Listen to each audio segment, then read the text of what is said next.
they've had a few off weeks, and now they're back where they were before. They certainly looked relaxed and excited about it. About getting back on the field, Saints. So yeah, I mean, I suppose, give it another match, and then it'll be easier to tell, won't it, whether this is a one-off either way or whether it's the way it's going to be. Yeah, with the side sort of trailing away and looking like they're unlikely to make it, it is kind of like that intensity will be more there for the Saints, but they played well in this one anyway. They're certainly richly deserving of the win. On to Friday night, and the televised game was Castleford versus Warrington, a top 4 battle, playing for third place as it stands. Gareth Fewer was the referee. 7,142 was the crowd. It was also 16-0 at half-time, this one, like the other game we talked about, but this one was 16-0 to the home side. They managed to hang on to that and win 28 points to 18 to send Warrington to Wembley on the back of a defeat. What did the fans have to say? So Adam Conley, 87, said, a good performance from the Tigers pack set up a solid win for Cass. Great performance from McShane again, and what's with Matautia looking solid at fullback. Warrington will be disappointed with their attacking play and the number of errors, and will need to improve significantly for next week. Steve McNamara said, if Warrington play like that next week, we'll be laughing. Resting my big players work to treat. That's it. Good. Yeah, no Fat Boy Rob. Nothing from Rob. Surprising. There you go. So Adam is the Tigers expert this week, and thanks to Adam for getting in touch. I think that he did sum it up reasonably well. To be honest, Warrington probably when they lost Mitch Brown in the first quarter of the game to a really horrible looking knee injury, and he was only in obviously to protect one of the prize assets, Josh Charnley, but when he dislocated his knee, but boy, it was horrible, weren't it? When that happened, I sort of think they took a step back intensity-wise until the half-time break, and really that's when Cass were able to take charge. Greg Eden scored a try that he probably didn't score, and really could have scored much more easily. I'm sure your dad was cheering on for the video ref to go no try on that one if he'd have watched it back when he got home from your game. But on Saturday. But yeah, so I think in that period, like physically, it felt like it drifted away. Castleford's bench really had a big role to play in that as well. Do you think that the Warrington players were slightly unnerved by the injury? Sort of put the doubt in the back of the mind. Hang on a minute, I don't want to be. I want to play next week. I think so. Yeah, I think definitely. Maybe they reevaluated that at half time and talked about setting the right behaviours and stuff, because they did come out to the second half a little bit better, didn't they? Stephen Ratchford, who was probably their brightest spark in the game, really, even though he was culpable of a few errors like most of the important guys for Warrington were. He grabbed a try off a neat Kevin Brown kick. In fact, I think everything he did came off neat Kevin Brown kicks, really, in that second half. Yeah. Oh, was it the Greg Eden try in the second half, actually, the dodgy one? I can't remember which of his tries was the dodgy one now. I just remember that. I think it was in the second half. Right, okay. There you go, then. Yeah, the Mike McMeekan try was a well-worked try, wasn't it? That was the one where Michael Shenton ran all the way across the field and threw a pass that oftentimes might be given forward. It was flat. It was of the flat variety, and the way Shenton's body was facing, the way his hands went, might have made it look forward, but it seemed to be well timed. But the way Mike McMeekan stepped in off the outside and hit that ball, there was no stopping him then, and probably no stopping Cass from that point. That was 26-12 with 15 minutes or so to go. It was game over then. So well done to Warrington for kind of bouncing back a little bit, scoring another try just before the end. A nice little try that Ratchford scored. Anyone stand out for you in this game? I've only seen highlights, so not enough to really pass comment, really. Okay, you're saving all your chat for your game in a second then. I thought Paul McShane, yeah, he won man of the match in the game against Wigan the week before, and I thought maybe a little bit lucky to win that man of the match.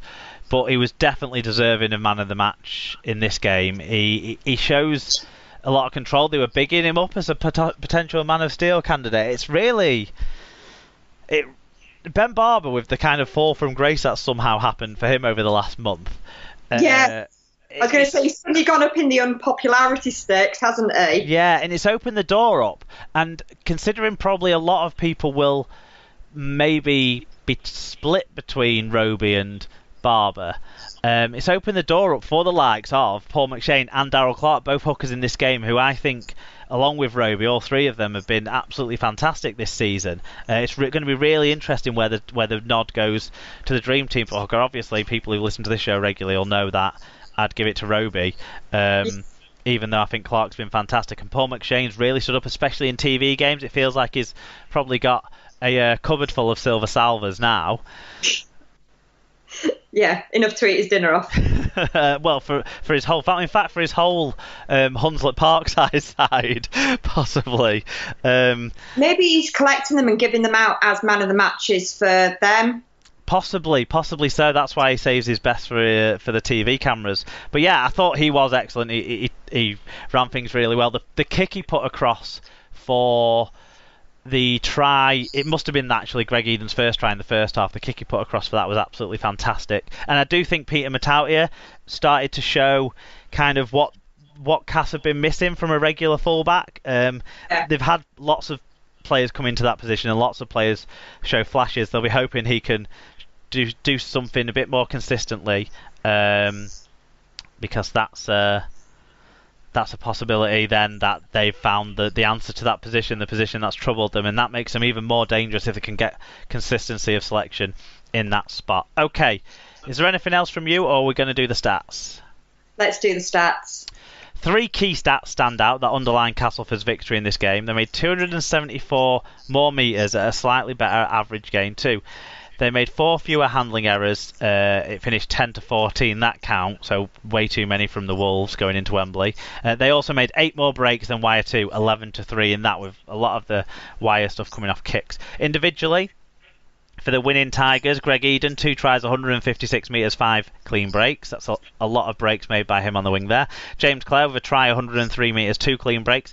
Liam Watts, a big shift from him again for this cast side, 168 metres. He's finding form for them going into the right end of the season. If he can curb the mistakes he's kind of been making alongside the impressive stuff he's been doing, he's going to be really important for them in this run-in. Peter Matautia, 1 try assist, 5 tackle busts, 113 metres. For the losing Warrington side, Stefan Ratchford, 2 tries, 142 metres. George King, 42 tackles and 102 metres. So a bit of both ways there from George King, who is probably going to be the most likely recipient of a Challenge Cup final place, with Sitaleki Akwala now being handed a 1-match penalty notice and will be missing the Challenge Cup final, unfortunately for him. I can't really remember the incident that it was for, so I've not interrogated the report yet to see what incident he was charged for, Sitaleki Akwala. Do you shed any light on that? No, I'm afraid I can't. Nope. So we'll say Chris Hill, 103 metres, and Kevin Brown, 3 try assists for him, going into, I think, potentially his third challenge. I think he's lost Challenge Cup finals for both Wigan and Huddersfield previously, so he'll be hoping to reverse that on Saturday. Okay, we move on to the other game on Friday night, the non-televised game. This one finished Huddersfield Giants 26, Hull FC 6. For the second week in a row, Sarah, Hull FC were involved in a remarkable half-time score. Last week it was 7-0, this week it was 0-0. In front of 4,499, Robert Hicks was the referee. Do you want to give us the first of the fan reviews? Yes, although I must say, 4,499, they were definitely counting some of the red seats as well. Mark W. said, the first half was the slowest 40 minutes of my life, but the O'Brien-Gaskell link-up for our second try made it all worthwhile. Great defence throughout, a few good attacking moments from the Giants, but not a classic game by any means. We looked a bit tired at times, so the week off will do us good. I'm #team anyone but Wire for the rest of the season. Of course, yeah, this puts them just 4 points behind the Wire in the table. So Joshua's granddad, your dad, said, a dour first half, but an improvement on recent weeks. Why won't a team struggling to score tries take kickable penalties? Second half started with 2 pathetic plays by experienced players, and it's 12-0 uphill from here on. How many times do we concede back-to-back tries? Once more, players trying to take soft options and leave it to someone else. Roll on the end of the season. So your dad is already counting down the games. What about yourself, Sarah? What did you make of this one from the stands? To be honest, the conversation in the car on the way home was, how many more matches do we have to get through? Yeah, I mean, we had 3 kickable penalties in the first half, and we elected to run them all. Do you think part of that was the fact that Beretta Ferramo was your goal kicker? They were within 20 yards of the sticks. Right, okay. So, and one of them, some of the players were calling to kick, but not the rest of them. I mean, we actually had about 4 decent girl kickers in our squad on Friday night. 4 players that have regularly kicked girls. So it's not like, I don't feel like Ferramo is, sort of the last hope. And actually it wasn't the try scored on Friday, but it was the other week he kicked one from really far out. So he is a decent goal kicker. I don't know why we didn't take the points, but, it's a difference between being 0-0 and being 6-0. And I mean, we had a squad out who were experienced. When you look at the squad numbers that were out there, we had a large number of first team players. We had 1, 2, 3, 4, 5, 8, 9, 11. And then obviously Sicker's 21, but he would be number 12 effectively. Yeah. So it's not that we can't use we've got lots of injuries anymore. I mean, yes, I think it could be a result of the fact that we've had lots of injuries and players have come back, and because there's no reserve grade, players have gone straight into the first team, not fit. But, I mean, the desire seemed better than it had last week against Wakefield. But people like Manu, Minichella, Danny Washbrook were just going through the motions. Well, not even that half the time. I mean, Dad's saying about the 2 errors straight from the early in the second half. Manu dropping the ball 2 yards out from our line, trying to get a daft offload away. I mean, why do it? And that was what led to the first try, wasn't it? The Alex Mellor try. We've defended well for 40 minutes, and then we go into the changing rooms, presumably have an inspiring team talk from the coach, and come out and play like that. Can you shed a little bit of light on that first half? Because a 0-0 first half is a very rare occurrence in modern day rugby league, particularly in modern day rugby league in games played in the summer. Was it that both sides' defences were heroic? Was it that both sides' attacks were particularly lacklustre, or was it just sort of a combination of the two? But was there much excitement? Was there much tension and excitement in that first half, or was it just a slogfest?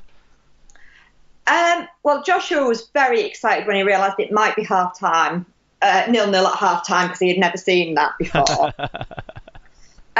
It was fairly dull. I mean, we were saying we were playing quite narrow. All of our players were concentrated into 2/3 of the pitch for defence. But then you looked at Huddersfield and their attack was concentrated into 1/3 of the pitch. So actually we were still defending far wider than they were attacking. It seemed like two teams I guess, going through the motions, waiting for the match to finish, which was a little bit concerning as it was